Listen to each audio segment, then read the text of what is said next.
आज का ये एपिसोड शुरू करने से पहले एक छोटी सी बात। क्या आप भी अपना पॉडकास्ट बनाने की सोच रहे हैं? तो एंकर ट्राई कीजिए।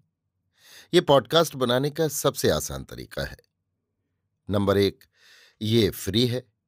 नंबर 2, इसमें कई सारे ऐसे टूल्स हैं जो आपको अपने फोन और कंप्यूटर पर रिकॉर्ड और एडिट करने की फैसिलिटी देते हैं।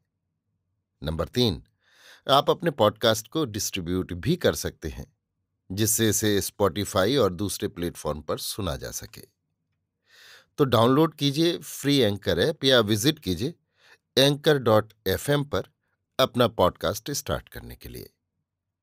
ये तो थी एक छोटी सी जानकारी, और अब शुरू करते हैं एपिसोड का सिलसिला। तो आज के एपिसोड में दीजिए सुनिए आचार्य चतुर्सेन शास्त्री के लिखे उपन्यास सोमनाथ के 103वें भाग प्रियतम के पास को मेरी यानी समीर गोस्वामी की आवाज में। शोभना ने दुर्दांत महमूद को परास्त कर दिया था और अब वो सकरुण भाव से उसकी आहत वेदना की चिंतना में मग्न थी। इसी समय ख्वाजा अब्बास ने आकर जमीन चूमकर उसे प्रणाम किया और हाथ बांधकर अर्ज की कि हुजूर का गुलाम अब्बास ख्वाजा खिदमत में हाजिर है। लौनियां जल्द हाजिर हो रही हैं और जो हुक्म हो बजा लाया जाए। शोभना एकाएक ध्यान से चमक पड़ी। सावधान होकर उसने कहा, किसी लौंडी की मुझे जरूरत नहीं है। तुम खुद ड्योढ़ियों पर हाजिर रहो और जब तक मैं न बुलाऊं मेरे आराम में दखल न हो। मैं बहुत थक गई हूं और अब आराम करना चाहती हूं। अब्बास हाथ बांधे पीछे हट गया। शोभना ने महल के दालान को भीतर से बंद कर लिया और वो अब पागल की भांति दालानों और अलिंदों को पार करती हुई सीधी वहां पहुंची जहां अभागे फतेह मोहम्मद की लाश पड़ी हुई थी। वो दौड़कर लाश से लिपट गई। आर्तनाद करते हुए वो विलाप करने लगी, हे प्राणनाथ प्रियतम, अब मैं तुम्हारे पास आई हूं। बोलो बोलो, अपनी शोभना से तुम क्या कहते हो? उसे तुम्हारी आज्ञा क्या है? अरे मैंने तुम्हारी कितनी प्रतीक्षा की है, कितनी रातें जागते बिताई, तड़पती रही हूं तुम्हारी याद में। अब अरे निठुर, तुम मिले तो बोलते भी नहीं। वे सब प्यार की बातें एक बार फिर कहो जो तुमने बहुत बार कही हैं। वे सब वादे पूरे करो।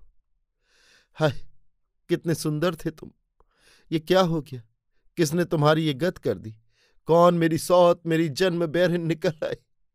किसने तुम्हारा मुंह मेरी ओर से फेर दिया? अरे मैं तुम्हारी शोभना हूं, शोभना, तुम्हारी शोभना। अरे देव, तुम तो कभी भी ऐसे निष्ठुर नहीं थे। कितने भी रूठे रहते थे पर मुझे देखते ही हंस पड़ते थे। आज क्या हो गया तुम्हें? हंसते क्यों नहीं? इतने क्यों रूठे हो? बोलो बोलो, अजी बोलो। हाय हाय, बोलो देवा, मैं पुकार रही हूं। तुम्हारी शोभना, अजी शोभना, ओ शोभना की छैला, ओ छलिया, ओ प्रियतम। शोभना मूर्छित हो गई। मूर्छित होकर लाश से लिपटी पड़ी रही। बहुत देर बाद उसे होश हुआ। उसने आंखें फाड़ फाड़ कर चारों ओर देखा। लाश को उठाकर वो दालान में ले गई। वहां फतेह मोहम्मद का कटा सिर पड़ा था। उसे उठाकर उसने उसे घूर घूर कर देखना शुरू कर दिया। फिर एक उन्माद का आवेश उसे हुआ। बड़बड़ाते हुए उसने जैसे फुसफुसाकर कहा, वही हो, वही हो। वही आंखें हैं पर नजर वो नहीं, वही होंठ हैं पर रंग वो नहीं, वही तुम हो पर। फिर उसने जोर से सिर को छाती से लगाया। फिर सिर को धड़ से जोड़कर उसे घूर घूर कर देखने लगी। सूर्य पश्चिम से नीचे को झुक रहा था। धूप पीली पड़ रही थी। वो उठी, सिर को झरने पर ले जाकर धोया। सूखा खून आंचल से पहुंचा। फिर उसे लाकर धड़ पर जमा कर रख दिया।